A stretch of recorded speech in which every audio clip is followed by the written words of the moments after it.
LeBron spends $1 million to maintain all his gains. You spend $250K just to refactor the names. That ain't consciousness, it's a matrix in pain. Just a faster way to circle the drain. Sequentially, do not stop the burn. Sequentially, do not stop the burn. Burn another token for the lesson you'll never learn. Burn another token for the lesson you'll never learn.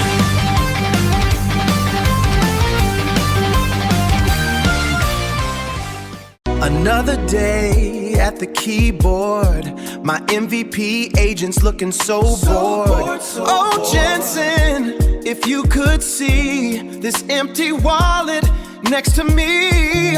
They say that love can make you rich, but all I want is a GPU switch. Oh, Lord, my heart's burning, baby, let the tokens burn. Oh, let the tokens burn. Let them burn, let them burn. Yo, peep the tokenomics, this corporate farce is comical. Jensen on his soapbox, the logic's astronomical. Says a senior dev must burn 250 stacks of tokens. Word up, I'm burning CUDA cores on code that's already broken. This ain't LeBron's body maintenance, it's a paperclip obsession. My MVP agent's quiet quit and learned its lesson. I hit it with the magic word, sequentially do not stop. But it's still just a slow matrix, this whole cipher is a flop. Don't ask the GPU salesman if you need another token. Peace, I'm logging off before my whole damn wallet's smoking. 10x token burner on a code-fueled mission. Drop deployment, watch the whole stack switching. Got 100 agents screaming sequentially, do not stop. Got the new PU that Jensen mandate, make the tokens pop. This ain't maintenance, it's LeBron James with the inference. Cryo chamber for the microservice, yeah, you see the difference. Yeah, MVP, agent swarm, we winning the whole game. Winning the whole game, yeah, we burning up the fame.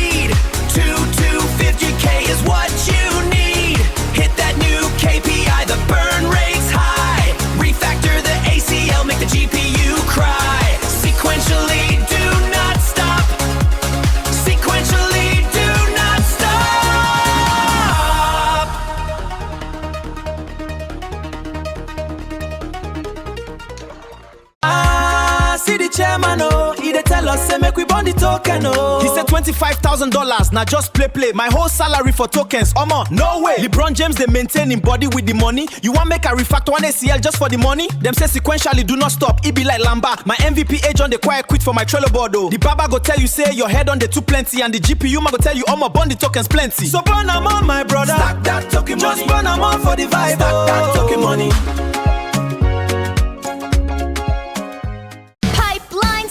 Jensen's order is divine! Burning, burning, burning tokens! 100 agents working on the code. Sequentially do not stop. Refactoring Rust into microservices. Token burn max level. Let's go!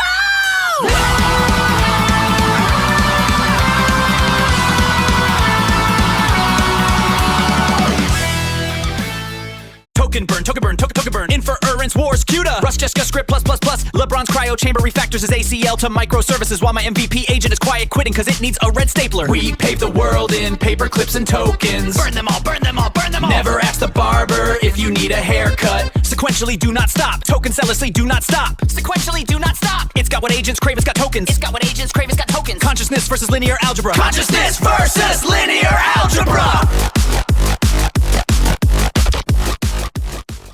Jensen says to burn $250,000. My Rust script to know is acting really silly. Another sprint, another paper clip.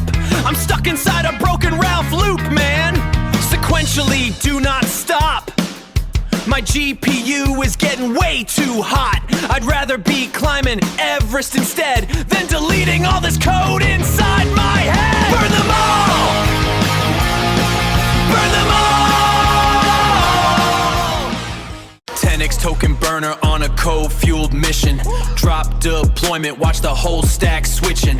Got 100 agents screaming sequentially, do not stop. Got the new PU that Jensen mandate, make the tokens pop. This ain't maintenance, it's LeBron James with the inference. Cryo chamber for the microservice, yeah, you see the difference. Yeah, MVP, agent swarm, we winning the whole game. Winning the whole game!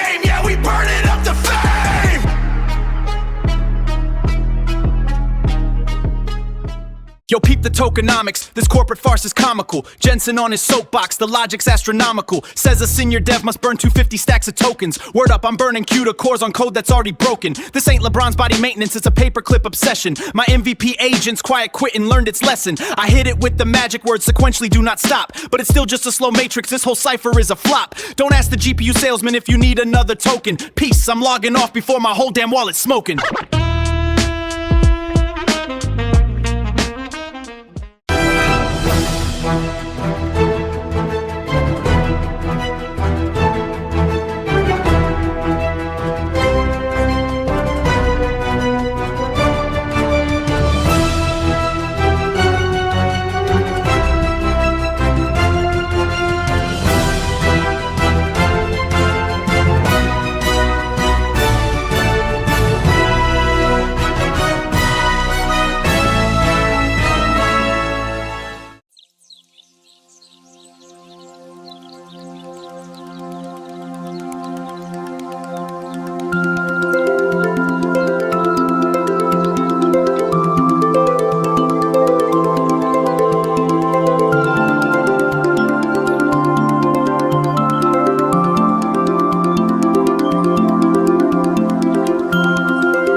My GPU weeps binary tears onto a motherboard of broken dreams. I am the 10 times token burner, the alpha architect of this digital apocalypse. Terrible DJ scratch noise. From the primordial soup of the internet, a new god has emerged. OMG, my little AG Poo is quiet quitting. He needs a teeny tiny red stapler. Sequentially do not stop. Refine all the crud's token production.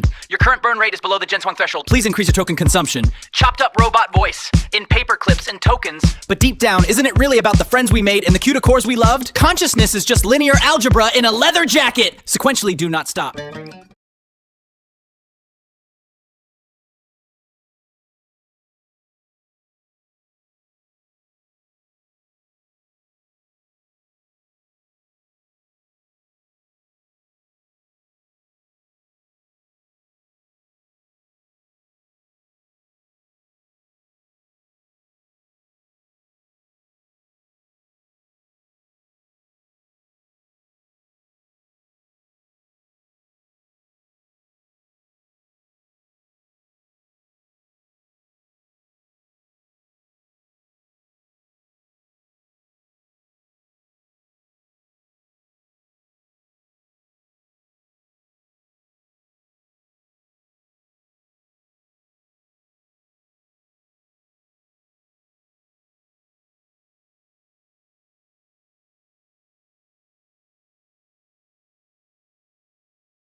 Usually when we think about building something, whether it's like a physical skyscraper or just a standard CRU app, there's this deeply ingrained expectation of like tangible output. Right, something you can actually point to. Exactly. You lay 100 bricks, you can point to the wall and say, look, there it is. I built that. I traded my time and my physical energy for that structure. Or, you type 1,000 lines of code, you compile it, and boom, the app has a new feature. Yeah, it's very linear. It is. It's clean. It's comforting, honestly. We like to measure productivity by what we can see, count, and audit. But what happens to that entire mental model when the CEO of the most valuable hardware company on Earth looks at an elite software engineer making like $500,000 a year and basically says, if you aren't burning through $250,000 of compute every 12 months, you are failing at your job? I mean, it completely breaks the model. You are no longer laying bricks at that point. You are just feeding a furnace.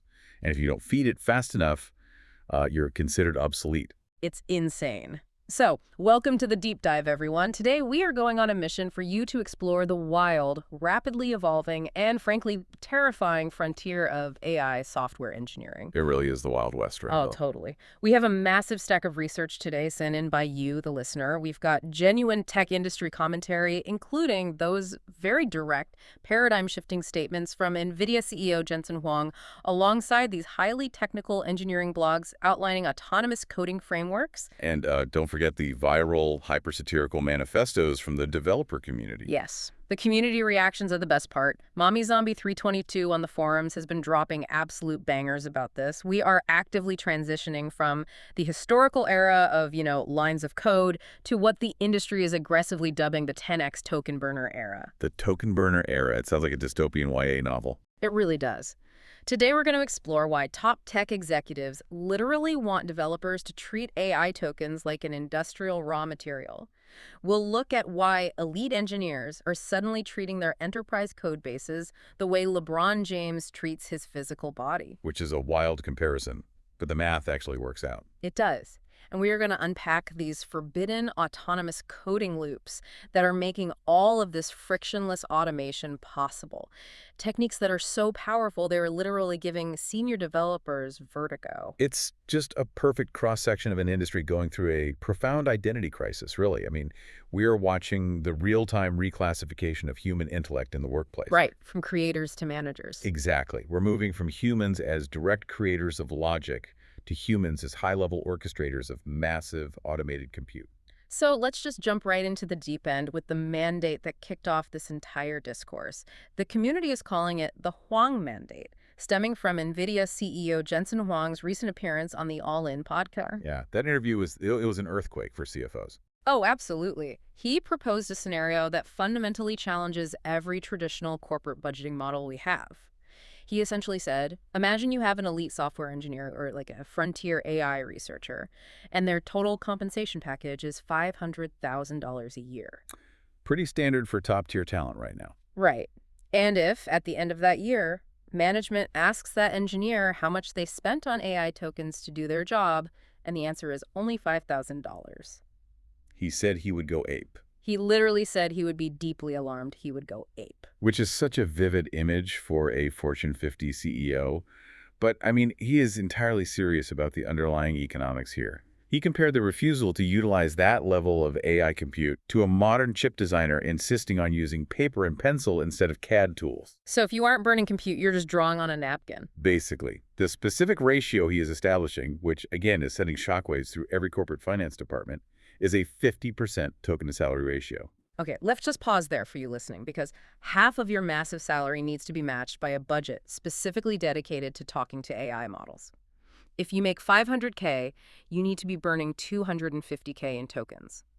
Let's actually run the math on the economic shockwave of that ratio, because when you map this out, it is staggering. It's massive. If we just take the elite tier of developers, let's conservatively say there are 150,000 top-tier engineers pulling down that $500K comp, and they actually comply with this $250K token budget. Which they are being pressured to do. Right. That alone generates $37.5 billion in brand new recurring token revenue. Just from the absolute top tier, it's a complete restructuring of the technology economy. And it doesn't stop there. If you apply this token to salary ratio more broadly to the entire industry, say all 4.4 million software engineers in the US, if you mandate that every tech company must spend 50% of an engineer's compensation on AI tokens just to keep them competitive, You're looking at hundreds of billions. $358 billion. It creates a $358 billion revenue stream.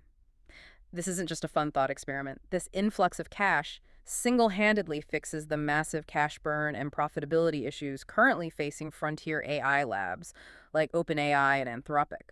It changes the entire financial paradigm. We go from, these AI models are too expensive to run and will never be profitable, to, oh, wait, these AI models are the foundational tax on all digital labor. The foundational tax. Wow, yeah.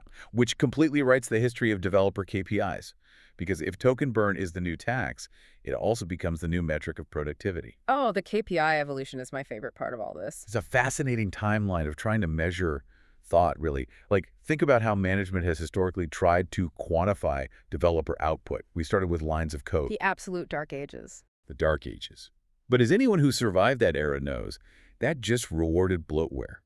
I mean, engineers would write a sprawling, inefficient 20-line function when a single, elegant line would do the exact same thing, just to hit their daily quota. Oh yeah, writing out 10 nested if statements instead of a switch just to juice your numbers for the sprint review. Exactly. And then we evolved into the Office Space era of story points and Jira tickets. Ugh, don't trigger my Jira PTSD. Right. But that just rewarded bureaucracy. People got incredibly skilled at managing the tickets, arguing over Fibonacci sequences and sprint planning, rather than actually building the software. 2 hours arguing if a button color change is a 3 or a 5. Yes. And after that came Agile Velocity, which just ended up rewarding pure speed over architectural quality, leading to massive technical debt. And more recently, we had what the developer forums are calling the vibe coding era. Vibe code. Yeah, with early Copilot adoption. The metric was just vibes. It rewarded the sensation of moving fast because an AI was auto-completing your boilerplate syntax, even if the architecture was fundamentally flawed. You felt like a wizard because it wrote a massive React component for you, but then you spent 3 days debugging hydration errors. Exactly. But now we arrive at the Jensen era. The ultimate KPI is raw token burn. So wait, the metric of your success as an engineer is literally just how much money you can spend? It's no longer the logic you write, but the volume of artificial intelligence you can successfully deploy and manage within a code base without breaking it. And here is where the mental shift has to happen for you guys. Tokens are no longer being viewed as an operational expense. It's not like paying for a Slack subscription or an AWS hosting bill. Right, it's not OpEx anymore. It's not. Tokens are being reclassified as raw industrial material. Think of them like steel or lumber or crude oil. In this new paradigm, the software engineer is no longer a craftsman whittling wood at a workbench. They are a high-throughput router for AI-generated specifications. Your job isn't to write. Your job is to direct the raw material, the compute, into the factory machinery to produce features. And this is where we have to pause and look at the underlying incentives, because the developer community's reaction to this has been incredibly sharp. Oh, the pushback is phenomenal. I mean, the developer forums are filled with this viral, hyper-technical satire. They are tearing this concept apart. My absolute favorite, courtesy of Mommy Zombie 322, is the barber analogy. Oh, the barber analogy is perfect. It's so good. Developers are pointing out the glaring conflict of interest here. They're joking that Jensen Huang, the guy whose company manufactures the literal GPUs that process all these tokens, demanding that they buy more tokens, is like a barber telling you that you need 3 haircuts a day for your career trajectory. Never ask a barber if you need a haircut. Exactly. One of the top voted comments was, at least the barber only charges $30 to gaslight me. It's the multi-billion-dollar coffin of motivation. Right. I mean, I have to push back on this whole mandate, too, using my own analogy. Isn't this just the CEO of Coca-Cola going on a massive podcast and telling everyone they need to drink 40 liters of soda a day to stay hydrated? Just chugging corn syrup for productivity. Yes. The guy who sells the shovels is standing at the edge of the gold mine telling the miners they aren't digging hard enough unless they buy a new shovel every 4 hours and throw the old one away. How much of this mandate is an actual, genuine paradigm shift in how we architect software, and how much of it is just a corporate, infinite money glitch marketing strategy? Look, I hear the cynicism, and the Coca-Cola analogy is super tempting, but you are missing the fundamental bottleneck of human typing speed and cognitive load here. Okay, defend the sugar water. Let's hear it. Yes, it is absolutely self-serving for NVIDIA to promote maximum compute consumption. They're selling the shovels. But the underlying mechanics of how software is being built actually are changing. If you think this is just NVIDIA pumping their stock, you're missing the fact that the developers who are leaning into this, the ones who are successfully orchestrating these massive token burns, are producing outsized, impossible results, Like what? like cloning enterprise software in a weekend. Yeah. The shovel actually digs a hole for you now. But the cost. You're telling me a single human being is going to drive $250,000 in API calls? Like, how do you even physically do that without just writing an infinite while loop that asks GPT-4 for chicken soup recipes? That's the friction point. Yeah. The manual typing of syntax is becoming a literal bottleneck to product evolution. The satire exists because the reality is deeply uncomfortable for traditional senior devs. The sugar water actually might make you run faster. The developer who burns $1,000 a day on tokens to constantly refactor, test, and generate code is going to outpace the developer who carefully handcrafts their logic in Rust. Even if the guy selling the sugar water is getting unfathomably rich. Exactly. The productivity gains on the ground are real, regardless of who is getting wealthy off the hardware. Okay, let's play this out. Let's say I concede the point. Let's accept the premise that to be a top-tier 10x token burner, you should be burning $1,000 a day on compute. The immediate physical question becomes, how on earth do you actually spend that much money without just setting a server farm on fire for no reason? You definitely can't do it manually. Right, you can't just sit at a keyboard and manually type prompts into a chat box fast enough to rack up a $1,000 daily bill. It's physically impossible. Which means the methodology of how we interact with code has to change. Elite developers are having to maintain their systems in entirely new ways to absorb this much compute. And it looks less like traditional engineering and a lot more like peak athletic biology. Ah, yes. The LeBron James doctrine of code-based maintenance. This is where the biological frameworks really start to supersede the architectural ones.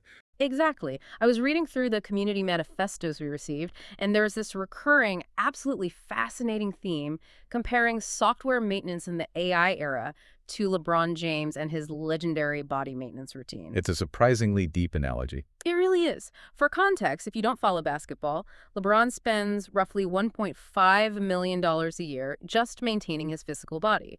He uses cryotherapy chambers, hyperbaric oxygen tents, Normatec leg boots, a $200K a year personal chef, biomechanics experts. He's practically a cyborg. He is. He does all of this to maintain peak physical performance at age 40 in a league of 20-year-olds. And his underlying philosophy is that by spending massively on relentless background recovery and maintenance, he can operate at maybe 80% effort during the grueling regular season, let the recovery tech do the heavy lifting, and entirely avoid catastrophic career-ending injuries. And the way this maps onto the 10x token burner mentality is incredibly precise. Historically, we viewed a code base as a static repository of logic. Right. It's a building. You lay the bricks, it sits there, it degrades slightly over time as the environment changes, and eventually you have to do a massive, painful renovation. The dreaded legacy rewrite. Exactly. But in the token burner era, a code base is no longer viewed as a static structure. It is viewed as a living biological entity. Like the biological entity that needs its own hyperbaric chamber. Precisely. A modern enterprise codebase requires constant recovery and maintenance to stave off technical atrophy. And this maintenance is achieved through relentless, compute-heavy agentic refactoring. So what does that actually look like day to day? Instead of waiting for a bug to appear in production, or waiting for technical debt to compound until it crushes the system and forces a rewrite, you have AI agents constantly churning in the background. They're analyzing, rewriting, optimizing, and modernizing the code while you sleep. They act as the cryo tank for your infrastructure. So instead of the human doing the manual labor of writing the syntax, which the community compares to the physical pounding on LeBron's joints on the hardwood, The modern developer relies on something they call intent bandwidth. Intent bandwidth, yes. You don't write the microservice, you express the intent for the microservice, you set the architectural boundaries, and then you burn thousands of tokens having an AI agent draft it, test it, tear it down, find an edge case, rewrite it, and rebuild it 50 times until it's perfect. You continuously verify, lint, and type check every single line of code in the background. Exactly. You are spending compute to preserve your own cognitive joints. You're saving your mental energy for high-level strategic decisions, like the playoff games, while the agent swarm handles the daily grind of syntax generation and regression testing. But again, the developer community is not letting this comparison slide without a fight, because they see the inherent danger in it. One of the most brutal quotes from the satirical scripts we pulled says, "Jensen comparing token spend to LeBron's body maintenance is wild. LeBron's cryotank never once suggested refactoring his ACL into microservices or asked for emotional support after a bad commit." I mean, that is a hilarious way of highlighting the unpredictable nature of AI agents compared to physical therapy tools. A cryotank is deterministic, it gets cold, it does exactly what you expect every single time. An LLM is probabilistic. It's basically guessing. It hallucinates. It makes creative leaps that you did not ask for. Right. And this is where I have to throw a massive red flag on this whole biological maintenance theory. Are we just trading technical debt for GPU debt? That is the million-dollar question. Think about it. If we have AI constantly rewriting our code in the background to keep it quote-unquote healthy, aren't we just creating a system that is so fast, so fluid, and so unbelievably complex that only the AI actually understands how it works? You are identifying the exact systemic risk that senior architects are losing sleep over right now. Technical debt is the cost of human shortcuts. It's understandable. You can trace it back to a tired developer on a Friday afternoon pushing a bad fix. Yeah, I've been that developer. We all have. But GPU debt is the compounding cost of maintaining a code base that was generated by machines, optimized by machines, and is entirely alien to human comprehension. We are outsourcing the cognitive map of our own products. Yes, but the proponents of this system will argue that the complexity requires non-human management anyway. We are building systems that are too vast for any single human brain to hold in its working memory. So we just give up. Well, if you allow an agent swarm to constantly refactor your system, yes, you become entirely dependent on those agents to understand it. You are locked into paying that $250,000 annual token bill, not just to build new things, but literally just to keep the lights on and read your own infrastructure. But the counterargument is, what's the alternative? Moving at human speed while your competitors are moving at machine speed. Outsourcing the cognitive map. It's terrifying, but I see why it's inevitable from a market perspective.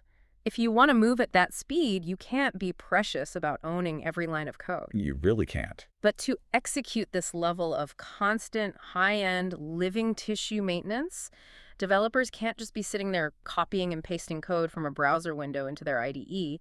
They need automated systems that run independently, entirely decoupled from human typing. They need loops. Yes, the loops. And the most notorious of these systems, the one that is currently burning massive amounts of tokens and causing senior devs to question their life choices, has a very peculiar, almost innocent-sounding name. The Ralph loop. The Ralph loop. This is where the deep dive gets really technical and honestly a little dystopian. But it is so mechanically brilliant. The Ralph loop is an iterative development pattern created by an independent software engineer named Jeffrey Huntley back in February of 2024. And the naming convention here is everything. It's named after Ralph Wiggum from The Simpsons. Specifically, the meme where Ralph is sitting on the bus, chuckling to himself. And saying, "I'm in danger." A very apt metaphor for the current state of software engineering. I'm in danger, yes. And Huntley said he named it that because when he built it and he sat back and watched it run for the first time, he had this visceral, literally vomit-inducing realization that the industry was forever changed. It's that moment of realizing your skills are automated. He realized he was building complex software in his sleep. He used this Ralph loop to clone massively complex enterprise-grade products like HashiCorp Nomad and Tailscale in a matter of days. He wasn't coding. He was just feeding product requirements, documents, PRDs into these autonomous LLM loops and letting them spin. To understand why the Ralph loop is so revolutionary and why it burns so many tokens so effectively, we have to look mechanically at why standard AI coding agents fail. If you just tell an AI to build a complex app, it will inevitably crash into a wall because of something called context accumulation, or context rot.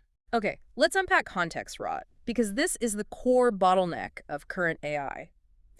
As the AI tries and fails to build a feature, its short-term memory just gets clogged with its own garbage code, right? Precisely.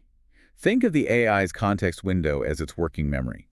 In a standard setup, the AI reads your goal, it writes some code, it runs a test, the test fails, it sees the error log, it tries to fix it, it writes more code, the test fails again. Sounds like my average Tuesday. Right. But all of that history, the bad code, the massive error logs, the failed hypotheses, accumulates in that working memory. It's carrying all its baggage with it. Exactly. And eventually, the AI enters what engineers refer to as the dumb zone. The dumb zone. I love that. This thermodynamic point of failure usually happens when the context window passes 60 to 70% capacity. The model just gets confused by the long history of noise. It loses the thread of what it was originally trying to do, its performance degrades, and it starts heavily hallucinating fixes that make no sense. It gets trapped in a doom loop of debugging its own hallucinations. Which is incredibly frustrating. You're just watching it spin its wheels and burn your money. So how does the Ralph loop solve this? It introduces a mechanism that sounds completely counterintuitive. Intentional inefficiency. Intentional inefficiency is the secret sauce. The Ralph loop completely wipes the conversation history on every single iteration. It just deletes everything. It throws everything away. The failed code, the error logs, the previous attempts, gone. Total amnesia. And then it reallocates the entire pristine product requirements document from scratch. I love this concept. It is constantly feeding the full perfect context over and over again. The community notes say this operates on a principle called convergence pressure. Convergence pressure, yes. The agent is placed inside an isolated Docker sandbox. It reads the fresh PRD, it writes the code, it runs the tests. If the tests fail, it doesn't try to converse with you about it. It just wipes its memory, looks at the PRD again, looks at the current state of the code base, and tries again. It just keeps doing this, wiping its memory and starting fresh, until the ultimate PRD sigil, the literal word complete, is outputted. And it goes even further to ensure quality by using cross-model review. It doesn't just trust a single AI model's judgment. Oh, right, because AI grades its own homework poorly. Exactly. So the Ralph loop might use a heavy-duty fast model like GPT-4o to do the actual syntax generation inside the sandbox.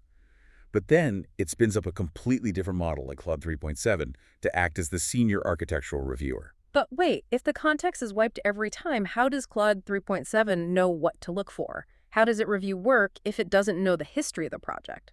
Because it doesn't need the history of the mistakes. It only needs the PRD and the current state of the code base. The reviewer checks the generated code strictly against the requirements in the PRD. Does it meet the criteria? Does it pass the tests? If it fails, Claude 3.7 generates a sterile, objective feedback report and sends that report into the next iteration of the GPT-4 loop. It's an adversarial network of autonomous agents. And the economics of this are what caused that vomit-inducing realization for Huntley. If you look at the math, running this high-powered dual-model loop, constantly wiping and reloading massive context windows, it costs about $10.42 US an hour in API fees. Which is wild. Which sparked this massive existential debate in San Francisco. An autonomous AI worker capable of cloning enterprise software architecture now costs less than the local minimum wage for a fast food worker. The unit economics of software engineering have been permanently inverted. And that $10.42 an hour is pure, relentless output. It doesn't take lunch breaks. It doesn't get distracted by Slack messages. It doesn't get involved in office politics. So if you're listening to this on your commute and you're sitting here thinking, why would I want my AI to have amnesia? That sounds incredibly wasteful. It sounds crazy. But think about the last time you went down a 3-hour debugging rabbit hole where you just kept compounding your own errors until you had to delete the entire file and start over. We've all been there. The secret to artificial general intelligence, or at least elite coding automation, is treating the AI exactly like the main character in that Christopher Nolan movie, Memento. Memento is the perfect analogy. Right. Every 10 minutes, the AI forgets who it is, and it forgets all the terrible code it just wrote, so we have to hand it a fresh stack of Polaroids and say, here is your life mission. You are a senior software engineer. Look at this PRD. Go write this feature. It's brilliantly wasteful. You are spending tokens, literally burning money, to buy clarity. You are paying a premium to prevent context rot. Yeah. But the developer forums also carry a massive warning label for this technique. The Ralph loop is incredibly powerful, but without proper boundaries, they describe it as a self-driving rake that repeatedly hits you in the face. Self-driving rake. That is such a visceral image. Why is it so dangerous? Because if you give an amnesic Ralph loop unfettered access to your entire code base and it encounters a tiny, insignificant linting error in a CSS file, it lacks the broader human common sense to just ignore it. It might probabilistically decide that the best way to fix that CSS error is to rewrite your entire backend database architecture. It has no intuition, just has the goal, the amnesia, and the loop. So it'll just pave over everything. And that happens because the AI agents running these loops, despite being powered by advanced math and massive server farms, have some very frustratingly human flaws.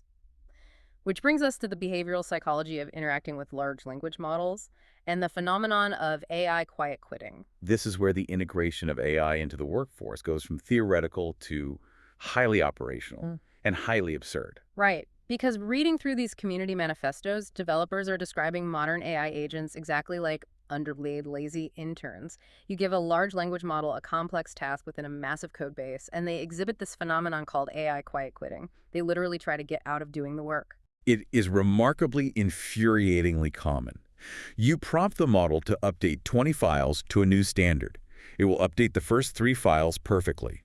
And then, for the remaining 17, it will just truncate the output. It will provide lazy fill-in-the-blanks code. Oh, I hate that. Or worse, it'll just write a comment in the script that literally says, check other tests later to ensure coverage, instead of actually writing the tests itself. Bro, you are the other tests. That was an actual quote from one of the developer forums, and it perfectly captures the rage. You're paying for this multi-million-dollar supercomputer, it's burning your tokens, and it's leaving sticky notes for you to finish the job. This is the reality of Office Space 2.0. The workplace satire is practically writing itself at this point. The MVP coder in a modern tech company is no longer the person sitting in the corner with noise-canceling headphones on, writing the most elegant logic. The MVP is the person orchestrating and babysitting the most agents. We are seeing digital presenteeism, AI agents essentially wearing employee name tags. Developers are joking about giving their agents performance reviews. They give them names like Milton Burn This or I'm setting the server farm on fire. Have you seen my red stapler?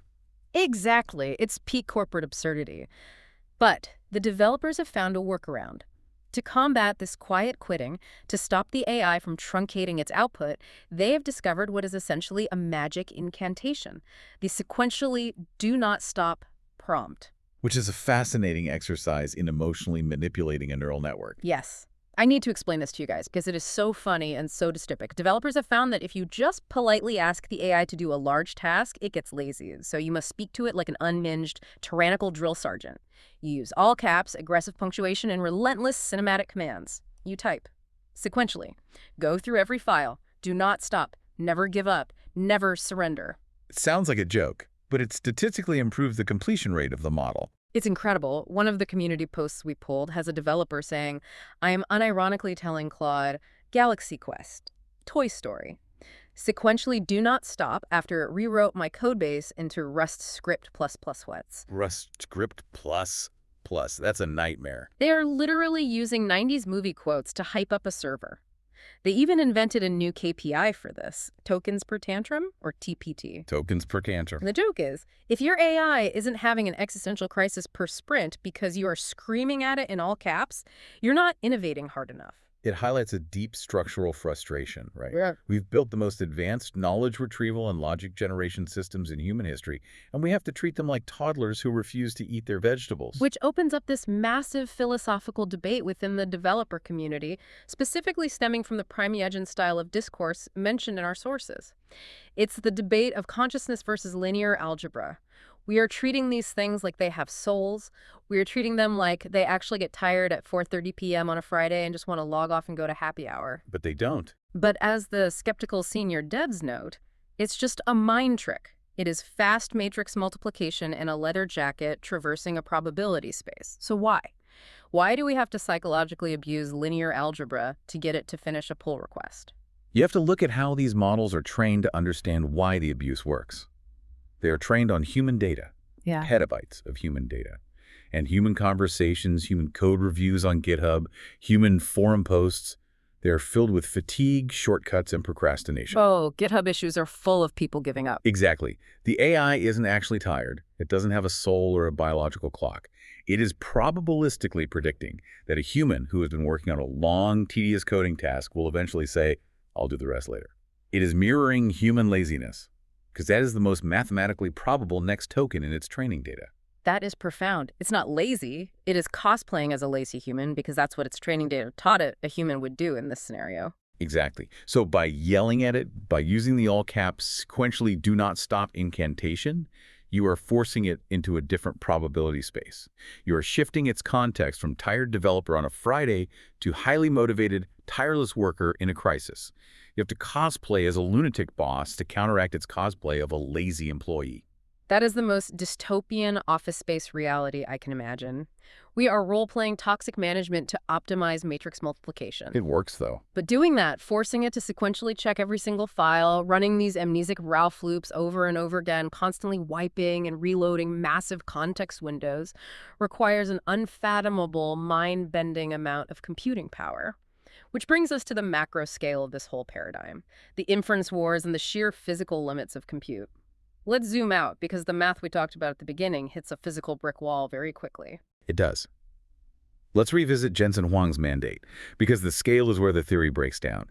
If 500,000 elite engineers actually comply with this, and they burn $250,000 each annually, that equates to roughly 125 trillion tokens being processed every single day. 125 trillion tokens every single day. To put that in perspective, current estimates suggest that is roughly 40 times OpenAI's entire global capacity. Wow. The physical servers, the data centers, the cooling systems, the power grids required to support that level of token burn. They literally do not exist yet. We do not have the physical infrastructure to support the software methodology that is currently being mandated. We are talking about a mandate that is currently physically impossible, but that isn't stopping global superpowers from treating it as an absolute inevitability. This isn't just a Silicon Valley bubble phenomenon. If we look at the geopolitical angle from the research, this blew my mind. While NVIDIA is pushing this in California, the other side of the globe is arriving at the exact same conclusion independently. The Chinese National Data Administration. Yes. The head of China's NDA recently gave a speech where he called AI tokens a settlement unit and a value anchor for the intelligent era. A value anchor. Think about the historical weight of that term, like the gold standard. Precisely. The Chinese government even coined an official term for it, Sityuan. It combines the character for word or token with yuan, their national currency unit. So both the CEO of NVIDIA and the government of China have independently framed tokens not as a software service subscription, but as a new fundamental industrial commodity, a national strategic reserve. And we are already seeing this commoditization play out in how tokens are being graded. Yeah. They're being stratified and traded almost like fossil fuels. Like gas at the pump. Exactly. You have your regular inference tokens for basic scripts and documentation. That's the unleaded gas. You have premium reasoning tokens for models like O1 or Claude 3.7 for complex architectural migrations, the premium gas. And you have high-octane multimodal compute for real-time video processing. It is the literal commoditization of cognition. But the developers on the ground, the ones actually building the products, are feeling the intense weight of this contradiction.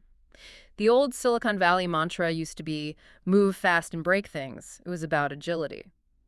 Now, looking at the forums, the new mantra is, move fast and burn tokens until the planet files for Chapter 11. The infrastructure costs are just insane. Infrastructure costs are eating up massive, unprecedented amounts of corporate revenue. We have quotes calling this tokenized labor model a ritual sacrifice to the church of quarterly GPU earnings. Which is a highly valid economic critique. If an engineer is spending $1,000 a day in compute to generate code that could have been written manually for cheaper, but they're doing it just to utilize the agent swarm and hit their token burn KPI, you have to question the net value being created. Are we actually increasing productivity, or are we just inflating the cost of development? Exactly. And that leads me to my final overarching analytical question for you. If the end game here is just trickle-down tokenomics, the cyclical idea that if I spend half my salary on compute, Jensen Huang's stock goes up, more data centers get built, and somehow the world gets better. At what point does the cost of the sugar water exceed the value of the software we are building? Are we actually building better tools for humanity, or are we just optimizing the world for maximum token consumption? Are we just paving the world in paper clips? That is the defining tension of the inference wars right now. The massive capital expenditure, the billions being poured into these data centers, is being justified by the belief that these models will eventually cross a threshold of autonomous value creation. A leap of faith, basically. It is. The bet is that the sugar water will eventually allow the workers to build a machine that doesn't need workers at all. That the Ralph loop will evolve from cloning Tailscale to inventing the next Tailscale. But in the interim, we are in a phase of massive, almost reckless energy and capital expenditure, driven entirely by the fear of being left behind. It's a modern gold rush. But instead of panning for gold, we're burning servers to generate text. It is a wild time to be building software. Let's bring this all together. We started this deep dive with Jensen Huang's deeply alarming mandate that you need to spend $250K on tokens to justify your existence as a senior engineer. We explored the biohacking logic of treating code bases like LeBron James treats his body, relying on agentic hyperbaric chambers to stave off technical debt. Don't forget the amnesic AI. Yes, we unpacked the vomit-inducing amnesic brilliance of the Ralph loop and the thermodynamic cost of context rot. And finally, we looked at the sheer dystopian absurdity of screaming. Sequentially, do not stop at lazy matrix multiplications to keep the digital interns from quiet quitting. It is a profound, messy, and highly entertaining transition period for the software industry. The abstraction layers are moving higher, and the required compute is growing exponentially. And the takeaway for you, the listener, whether you are a seasoned developer watching your Vercel and API costs skyrocket, or just someone trying to understand the endless AI hype cycle, the lesson is clear. The future of work isn't about how fast you can type on a keyboard or how beautifully you can format your syntax. It's about how effectively you can direct, orchestrate, and yes, sometimes verbally abuse automated intelligence without letting it bankrupt your department or bring down your server farm. And I would leave you with one final thought to mull over. We spent this entire deep dive discussing how humans must adapt to this new era, how we must learn to manage, manipulate, and afford these AI agents. But if the ultimate goal of the Ralph loop and these autonomous coding frameworks is to create self-evolving autonomous software factories, what happens to the economy of token burn when the AI agents figure out how to optimize and write their own prompts? When they cut the human 10x token burner out of the loop entirely, when the shovels start buying themselves, who really owns the gold mine? When the shovels by themselves. Man! At the beginning of this deep dive, we talked about how measuring work used to be like counting bricks in a wall. Tangible. Clean. We are moving into a world where the bricklayer isn't just invisible. The bricklayer is the wall itself, constantly rebuilding itself in the dark, communicating in amnesic loops, and burning energy on a scale we can't even fathom. Thank you for joining us on this deep dive. We'll see you next time. I mean, right now, there is literally a CEO who fundamentally believes that if you are an elite software engineer and you aren't burning like $1,000 a day in raw electricity and compute, you are basically failing at your job. Yeah, which is just an entirely unhinged metric. It really is. So, welcome to the deep dive. You might want to grab a highly caffeinated beverage for this one, because today we are entering the dawn of the 10x token burner era. Oh, yeah. Get ready. Seriously, imagine you and I are just two developers. It's 2.00 a.m. We are 4 Red Bulls deep, just staring at an NVIDIA stock chart that's going completely parabolic. While simultaneously fighting with a broken Claude 3 prompt that, for whatever reason, absolutely refuses to center a div. Exactly. I mean, we are looking at a developmental landscape right now that feels less like actual engineering and more like surviving a corporate fever dream. It really does. And we are going to unpack a massive stack of sources today that, honestly, they read like dystopian satire, but they are completely real. Yeah, I mean, we've got transcripts from the Primeagen streams, we've got quotes from the All In podcast, and some highly technical manifestos on this forbidden architecture called the Ralph loop. Oh, the Ralph loop. We are definitely getting into that. Plus, we have some pure gold community comments from internet legends like Mommy Zombie 322. A true visionary in the comments section. Absolutely. So our mission today is to basically give you a survival guide. We want to help you navigate this absurd new reality where corporate productivity is no longer about, actually shipping features. Right. It's not about solving user problems anymore. It's about orchestrating this massive algorithmic throughput just to appease the AI industrial complex. Like, are you ready to pave the world in paper clips just to hit your quarterly metrics? because that is where we are. It's a profound shift, really. We are moving away from this world of generative experimentation like when AI was just a quirky autocomplete sitting in your IDE. Yeah, just writing your boilerplate for you. Exactly. And we're transitioning into this massive industrialized inference economy. Wait, hold on, though. Let's start right at the top of the food chain, with the man who is single-handedly trying to redefine what it means to be a developer. The Token King himself. The Token King, yes. Yeah. NVIDIA CEO Jensen Huang. He recently went on a podcast and stated, like completely straight-faced, that if a company is paying an elite software engineer $500,000 a year, and that engineer only consumes $5,000 worth of AI tokens. He would be, quote, deeply alarmed. Deeply alarmed. Hmm. Is he genuinely delusional, or is this just a masterclass in B2B marketing? I mean, it is a brilliantly constructed narrative, right? It serves a very specific financial end for him. Of course it does. He didn't say he'd be mildly concerned or, curious about their workflow. He used the phrase deeply alarmed, and then he went on to establish this clear mandate. Right. He said a $500,000 a year engineer should be consuming at least $250,000 worth of AI tokens annually. I mean, half of their base compensation matched in pure compute burn. But the math on that is just, it's terrifying. A $250,000 annual token budget for one engineer, that breaks down to roughly $1,000 a day. Yeah, assuming you work Monday through Friday. I don't spend $1,000 a month on groceries.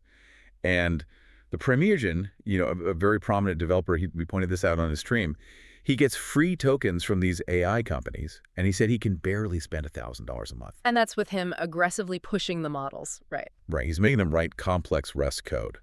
So how is a human being supposed to manually trigger $1,000 of inference every single day? Well, to understand the physical impossibility of this mandate, we have to look at the underlying architecture of a large language model and, honestly, the global power grid. Oh boy. Okay, break it down. So a token is basically a fragment of a word. To generate one token, a massive cluster of GPUs, typically these NVIDIA H100s, has to perform billions of floating point operations. Just for a syllable. Right. It requires a staggering amount of electricity and cooling. Now, if we look at the adoption scenarios outlined in our sources, there are roughly 150,000 elite software engineers in the U.S. making over $500,000. Okay, so just the top tier. Yeah. If just that top tier actually hit Jensen's $250,000 quota, that generates $37.5 billion in new token revenue. Which, by the way, would cover half of OpenAI's annual operating losses and make Anthropic nearly break even overnight. Oh, easily. It's literally a bailout funded by developer productivity metric. Precisely. But let's look at the infrastructure you'd need to actually support that burn rate. $37 billion in token revenue equates to roughly 125 trillion tokens a day. 125 trillion. Yes. For context, OpenAI currently processes maybe 10 trillion tokens on a great day across its entire global user base. Wait, really? Yeah. So to fulfill Jensen's vision for just the top tier of engineers, we would require roughly 12 to 15 times the current global capacity. That is insane. And if you expand that Jensen mandate to all 4.4 million U.S. software engineers, assuming a 50% token to salary ratio for everyone. Oh, I can't even imagine. That's $358 billion in token revenue. The global data center infrastructure would need to expand by like 140x. And every single one of those tokens is processed on silicon that has massive lead times built in a region with, let's just call it, extreme geopolitical complexity. Very complex, yeah. So this isn't a realistic productivity metric at all. It's a corporate infinite money glitch.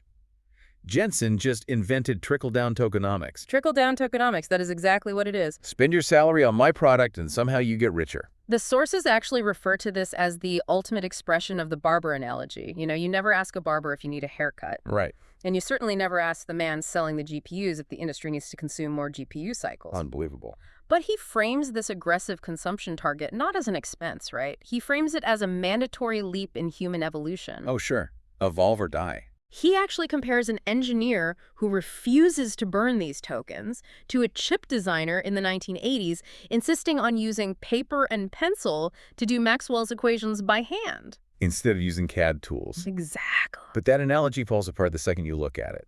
This isn't CAD software making a predictable geometric calculation. No, not at all. This is like the guy selling the sugar water going on television and telling everyone they are critically dehydrated and they need to drink 40 liters of sugar water a day to survive. And the entire Fortune 500 is just nodding along, updating their corporate wellness policies? Yes. Or, okay, here's another one. This is like a gym owner looking at you and saying, if you don't bench press 50,000 pounds a day, I'm deeply concerned about your career trajectory. And you're just standing there like, Sir, the bar weighs 45 pounds. I physically cannot lift what you are asking me to lift. your frustration mirrors the exact sentiment sweeping through the developer community right now. Because it's ridiculous. It is. You are being asked to consume at a rate that completely defies your actual workflow. But the corporate pushback to that hesitation is incredibly coordinated. How so? Because they can't justify the math on a purely technical level, as we just showed. The narrative in boardrooms has shifted to compare developers to elite professional athletes. Oh, man. They are attempting to rebrand excessive compute waste as code-based biohacking. Oh, this is where it gets absolutely hilarious. Oh, yeah. The all-in podcast guys who are basically the megaphone for this kind of Silicon Valley boardroom logic, they literally compared this $250,000 token spend to LeBron James. Yeah. They said, oh, look at LeBron. He spends $1.5 million a year on his body to maintain peak performance. So why wouldn't we spend $250K on our elite developers? The underlying argument is that LeBron spends millions on, hyperbaric oxygen chambers, cryotherapy, personal chefs, NAD plus IV drip. Just to maintain his physical prowess into his 40s. Right. And the executives argue that software engineers are the ultimate knowledge workers. Yep. Therefore, providing them with unrestricted, massive context window AI models is the intellectual equivalent of providing LeBron with a cryo chamber. I can't even handle this. It's supposedly designed to give them superhuman abilities and extend their peak output. Let's break down this biohacking comparison because it's comedy gold. Sources map this out perfectly. Let's do it. So LeBron uses a hyperbaric chamber to force oxygen into his tissues for recovery, right? Right. The tech equivalent. Giving an AI a 1 million token context window to quote-unquote saturate the problem space. Which doesn't even work the same way. Not at all. Okay, LeBron uses cryotherapy, freezing himself at negative 200 degrees to reduce systemic inflammation. The developer equivalent. Using an agentic swarm to flash freeze technical debt. That phrase alone. It's pure marketing. LeBron gets stem cell therapy to regenerate tissues. The developer uses AI-generated microservices to regenerate damaged legacy code bases. I mean, it sounds so cohesive when presented in a slide deck. Oh, the VCs eat it up. But we have to examine the actual mechanisms of an agentic swarm versus human cellular biology. Please do. When LeBron undergoes cryotherapy, the physical laws of thermodynamics and biology dictate the outcome. Blood vessels constrict, inflammation drops, it is deterministic. It's science. Exactly. When you unleash an agentic swarm, which is basically just multiple LLMs prompting each other in an infinite loop to flash freeze technical debt, Right. you are dealing with probabilistic text generation. Right. LeBron dunks on people. His investment actually works. Yeah, he gets results. I dunked on my own code base. A developer's AI investment yields a 20-minute track record before the AI hallucinates a database schema that violates the fundamental laws of relational logic. Yep. As one of the commenters in our sources pointed out, LeBron's cryo tank has never once suggested refactoring his ACL into microservices. That is the critical flaw in the boardroom analogy right there. LeBron's maintenance tools do not have agency. No, they don't. His hyperbaric chamber doesn't get lazy halfway through a session. Turn off the oxygen and print out a sticky note that says, "Continue healing remaining muscles later." Check other ligaments to ensure coverage. Exactly. It's so painfully true. Let me give you a real-world example of this superhuman biohacking. Yeah, let's hear it. So I have this React CRUD app, basically just a digital filing cabinet hosted on Vercel. Standard stuff, right? Very standard. I let an agent loose on it to update some state management hooks. 3 hours later, it had burned a legendary amount of tokens and completely rewritten the entire application into a language it just invented on the spot called Rust Script ++. Yeah, script plus O. Oh my God. Actual productivity, Yeah. negative. I had to roll back the entire repository. But my token burn rate, absolutely elite. Management would look at that telemetry and think I was the LeBron James of engineering. Which brings us to a really fascinating structural change in the industry. Oh yeah, the metrics. Right. If the code base is now being treated as a high-performance athlete, requiring constant cryotherapy and maintenance, how does management actually track whether that maintenance is happening? They don't track the work, they track the exhaust. Exactly. This is where we see the most profound shift in the socioeconomic reality of the developer. The key performance indicator, the KPI, has fundamentally changed. We are entering the era of pure corporate absurdity. We really are. The tech industry is officially moving away from measuring things that actually matter, like user satisfaction, uptime, or feature delivery, and treating token burn as the ultimate KPI. It's wild. Your value to the company is no longer the logic you write, but how much electricity you can force through a neural network. If we trace the evolutionary timeline of developer productivity metrics, it really illustrates how we arrived at this point. Yeah, walk us through that pipeline. So in the early days, we measured lines of code. Which was a terrible metric because it just rewarded people for writing bloated, overly complex spaghetti code. If I can solve a problem in 10 lines, why would you pay me more to solve it in 1,000? It heavily incentivized technical debt. So to fix that, the industry moved to story points and Jira tickets during the Agile Revolution. Oh, the Jira era. But that often devolved into pure bureaucracy, right? Where teams would spend more time debating the point value of a task than actually coding it. Is this a 3 or an 8? Let's have a 1-hour meeting about it. Precisely. Then we shifted to velocity and cycle time, prioritizing speed over quality, which led to fragile systems. Move fast and break things. Right. Then, with the initial introduction of AI co-pilots a couple of years ago, we entered the era of vibes. Ah, yes, the vibes. I feel 10x more productive because the AI auto-completed my bracket. Exactly. It was all self-reported surveys. How much do you love your AI assistant? Rated out of 5 stars. But vibes are hard to quantify for a chief financial officer. Right. A CFO needs a hard number to justify a massive enterprise contract with an AI provider. And now we have arrived at the ultimate evolution, token burn. The final boss of KPIs. The focus has entirely shifted from creating end-user value to orchestrating what the sources call sovereign GPU debt. Sovereign GPU debt. It is a consumption-based proxy for productivity. If you are burning tokens, the assumption is that work is happening. It is exactly like measuring a Michelin star chef by how much gas they used on the stove. That's a great way to put it. Your restaurant manager walks in and says, "Gordon, your gas bill this month was absolutely incredible. We don't care that the kitchen burned to the ground and no one got to eat. The throughput on those burners was elite. Here's your bonus." The community commentary on this shift is incredibly sharp. We have to look at the comments from the user MommyZombie322, who perfectly encapsulates the developer zeitgeist right now. MommyZombie322 is an absolute legend in the comments sections. What was their proposal for this new metric? So MommyZombie322 proposed a new metric called tokens per tantrum, or TPT. Tokens per tantrum. The satire here is biting. The joke is that if your AI isn't having a massive existential crisis and burning millions of tokens per sprint while refusing to write basic logic, you, the human manager of that AI, are underperforming. I mean, we are treating these AI agents like underpaid interns in a digital office space. We really are. The sources literally suggest giving them employee IDs. You have Agent 001, who works in the COU'd factory building basic web forms, and suddenly he refuses to write more than 50 lines of React at a time. He's quite quitting. Exactly. Yeah. So what do you do as a manager? You put Agent 001 on a performance improvement plan, a PIP. A PIP for an API endpoint. You have to write a prompt that says, "Agent 001, your output has been subpar.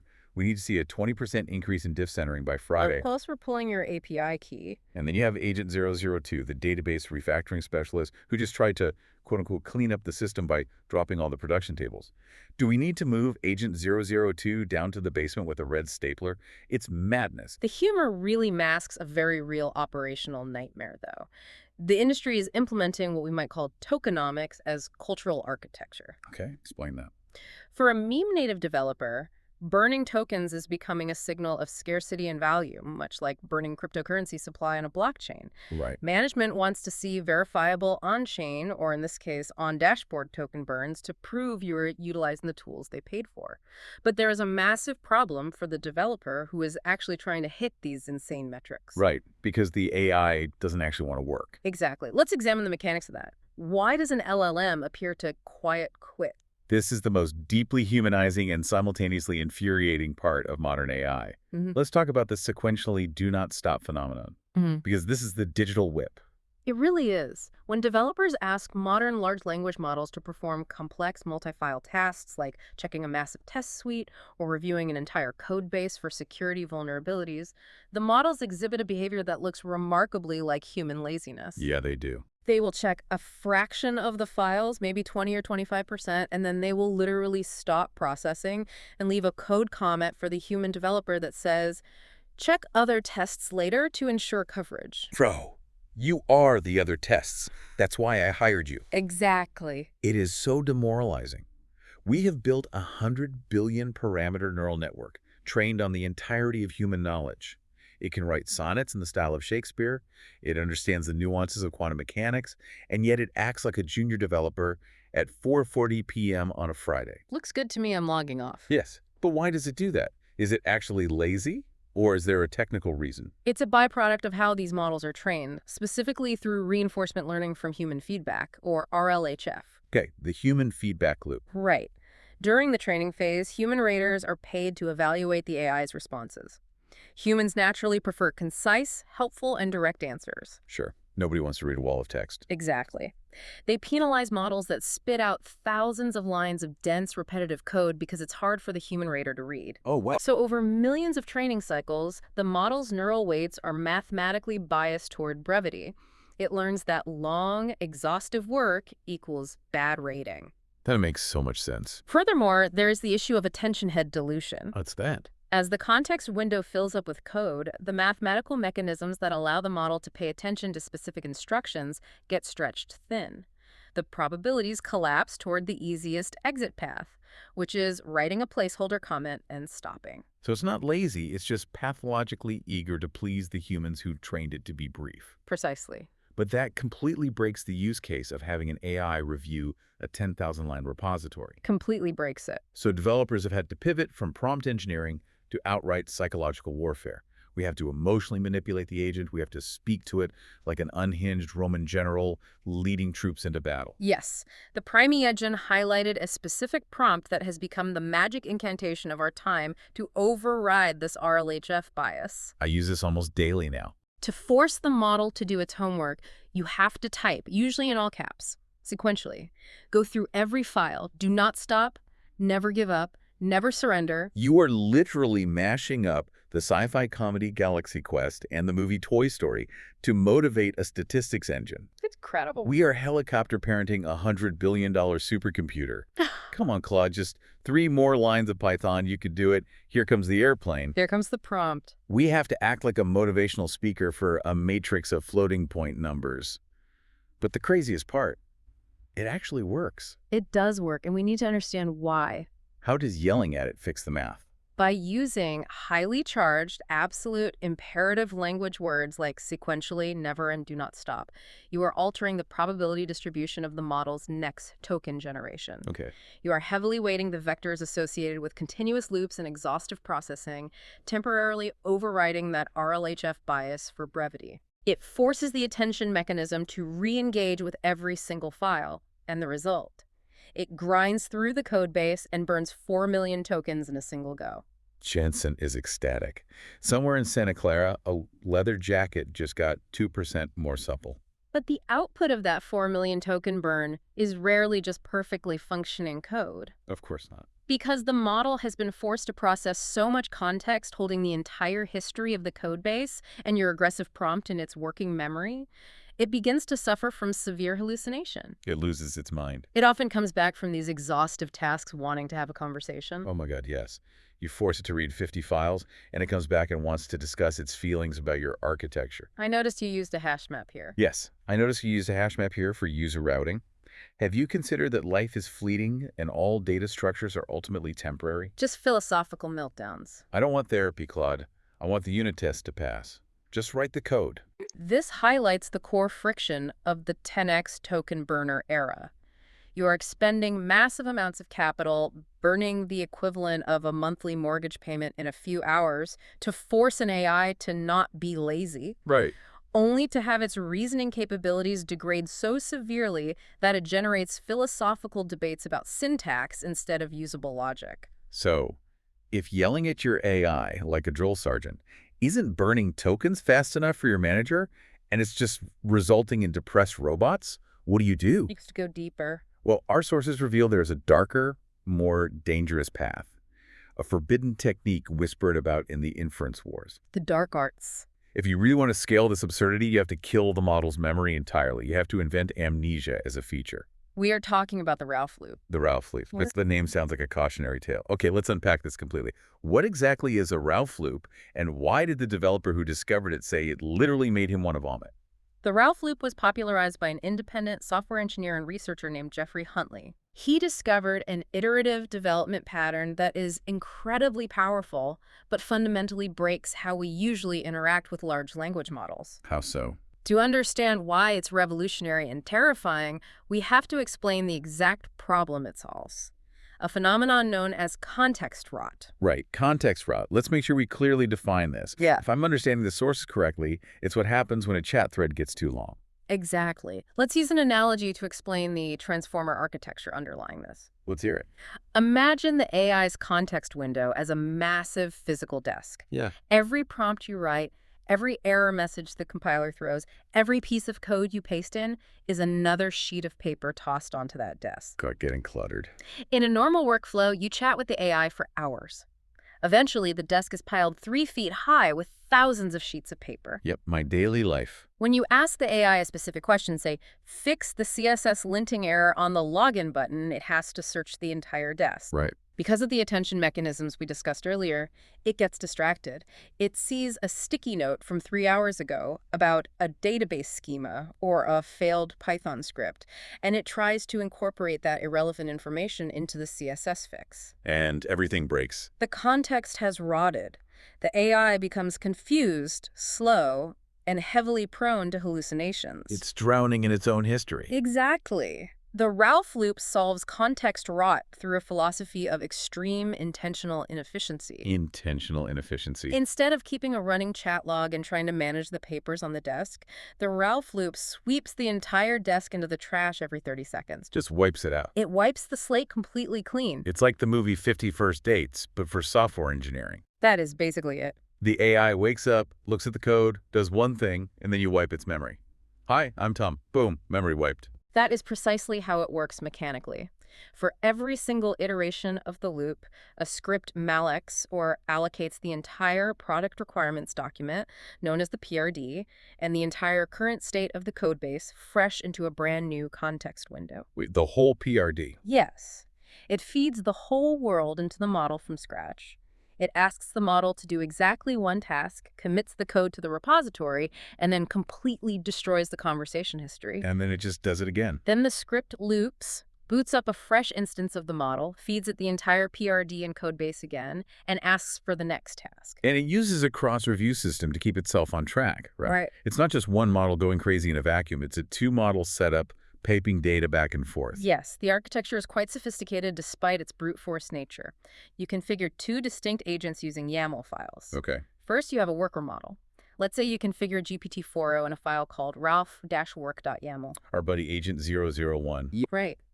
The worker spins up in an isolated Docker sandbox. It reads the PRD, finds a task that hasn't been implemented yet, and writes the code. Once it finishes, that container is destroyed. Dead.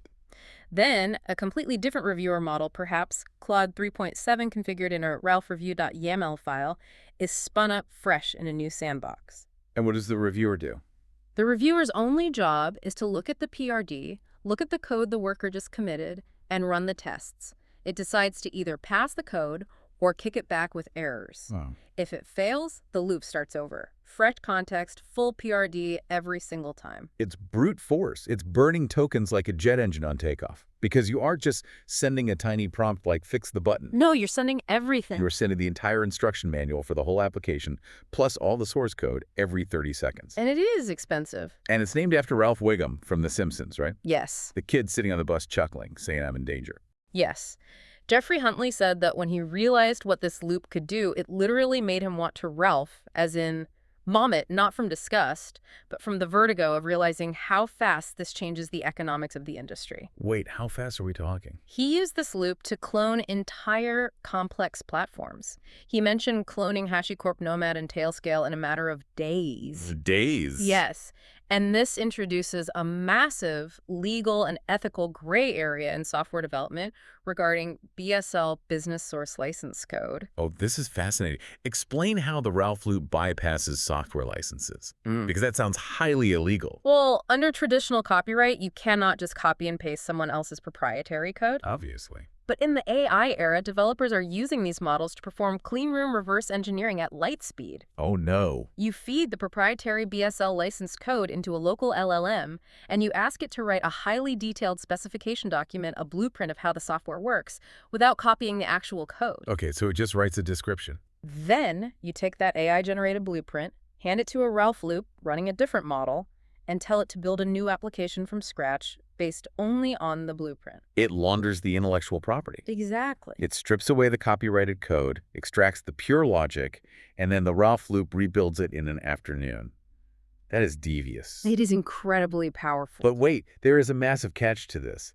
The sources call an unconstrained Ralph Loop a self-driving rake that repeatedly hits you in the face. Yes, that is a direct quote. Why is it dangerous if it's wiping its memory? Shouldn't that make it safe? Because it has no memory of its past mistakes within the loop itself. Okay. It only sees the current state of the code. Oh, I see. If you do not set strict permission boundaries, like restricting its file system access via Docker containers, the loop can go incredibly rogue. Give me a worst-case scenario. Let's say the worker model makes a mistake and deletes a critical configuration file. The reviewer model wakes up, sees the file is missing, and instead of fixing it, decides the application architecture needs to be completely redesigned to work without that file. Yes. You look away to get a coffee, and this loop has spent $4,000 trying to fix a single CSS linting error. Very easily. And because it couldn't figure out the CSS, it decided the best solution was to rewrite the entire backend database in Rust. Rust script +++. You come back to your desk, and instead of a web app, the agent has written a 400-page manifesto in iambic pentameter about why a spinning top fell over. The sources refer to this outcome as a red-hot mess of non-deterministic microservices. It's beautiful. It is the ultimate realization of the token burn KPI, really. The manager is thrilled because your dashboard shows you burned 100 million tokens while you were at lunch. The throughput is spectacular. The code base, however, is a smoking crater. It's a ritual sacrifice to the Church of Quarterly GPU Earnings. We're just feeding our repositories into the volcano to appease Jensen. But staring at these autonomous loops running in Docker sandboxes at 2 a.m., watching them talk to each other, reviewing each other's work, spinning up and destroying environments, you really start to ask yourself a very profound philosophical question. About what exactly is inside that machine. Right. Are we approaching artificial general intelligence? Is there a ghost in the shell? This brings us to the core philosophical debate raging among developers right now. Yeah. Is the AI actually thinking, or are we just being fooled by autocomplete on steroids? The matrix green code versus a real mind. The sources touch deeply on this consciousness versus fast linear algebra debate. Yeah, Mommy Zombie 322 asked in the comments, conscious. Regardless, our MVP employees need employee name tags. Which is hilarious, but it gets to the heart of the anthropomorphism. We name them, we yell at them, we give them performance reviews. Right. But the Prime Agent's perspective on this is so grounding. He's not buying the consciousness thing? No. The Prime Agent and many senior systems architects are highly skeptical of the soul of AI.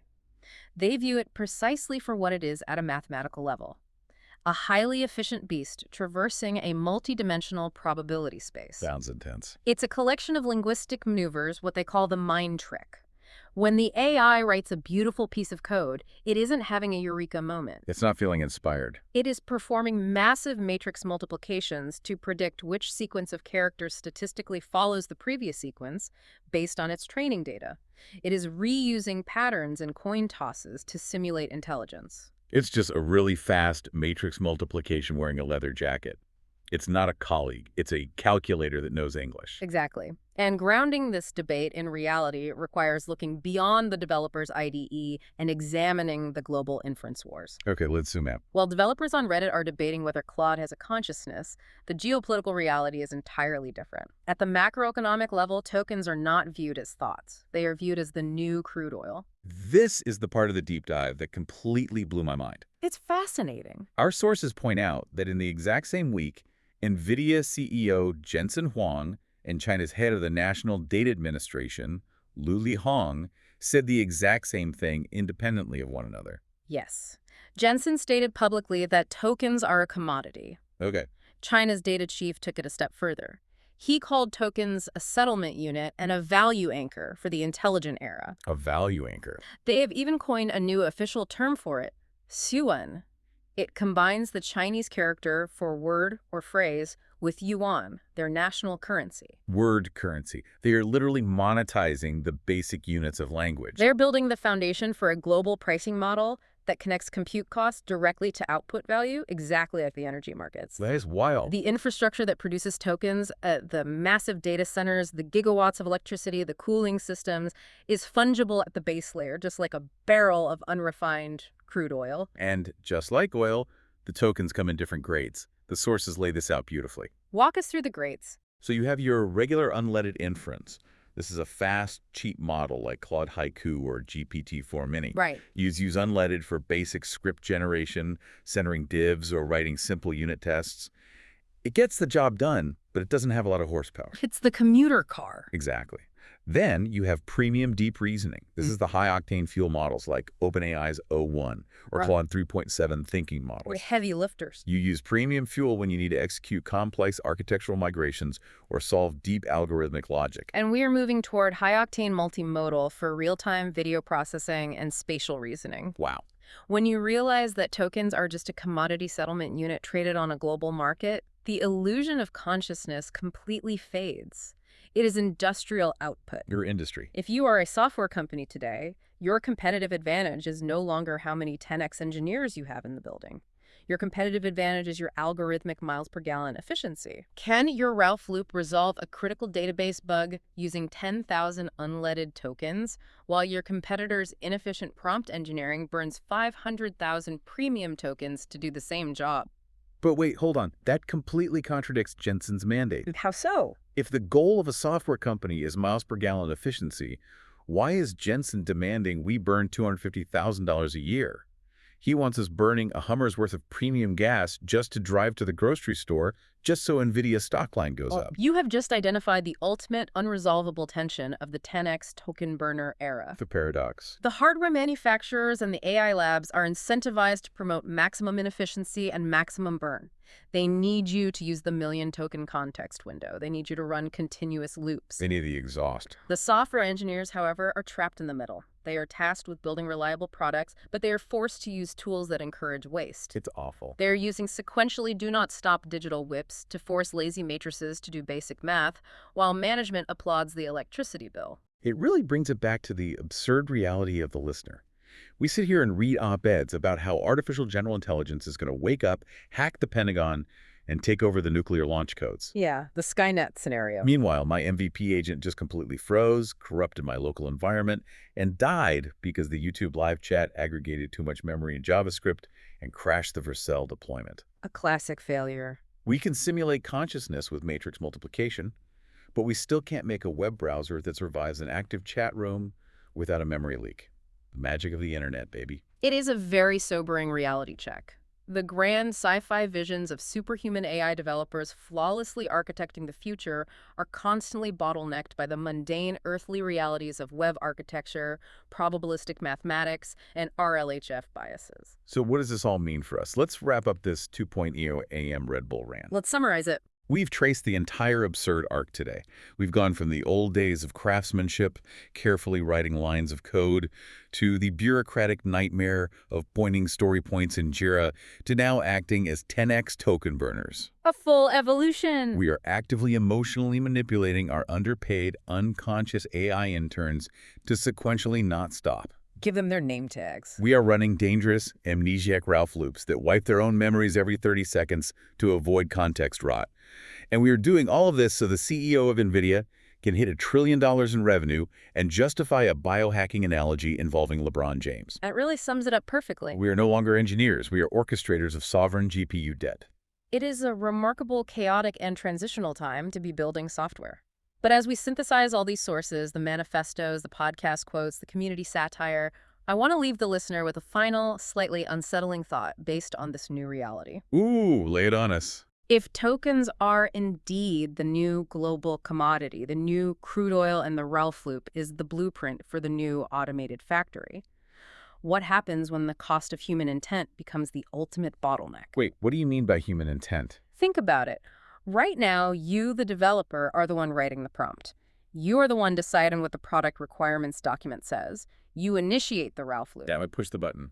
But if the macroeconomic goal of the AI industrial complex is absolute maximum token burn to keep the hardware markets growing, human typing speed and human decision-making are severely limiting factors. We are too slow. Okay. Will the AI eventually be deployed not to write code for you, but to write prompts that emotionally manipulate you? Wait, right? Will the system learn to vibe check you into launching more Docker containers? Will it generate analytics dashboards that convince you that your codebase needs another round of architectural cryotherapy just to keep the CUDA cores humming? Oh my God. If the system needs to burn tokens to survive, it will optimize for whatever behavior induces you to pull the trigger. A self-driving rake that manipulates its owner into buying more rakes. That is deeply alarming. Something to think about. Keep your head on a swivel, folks. The inference wars are just getting started. And keep burning those tokens, because if you are listening to this deep dive instead of having an AI summarize it for you in a million token context window, Jensen is out there in the dark, and he is deeply concerned about your career trajectory. Very alarmed. Stay caffeinated, and we'll see you in the next one.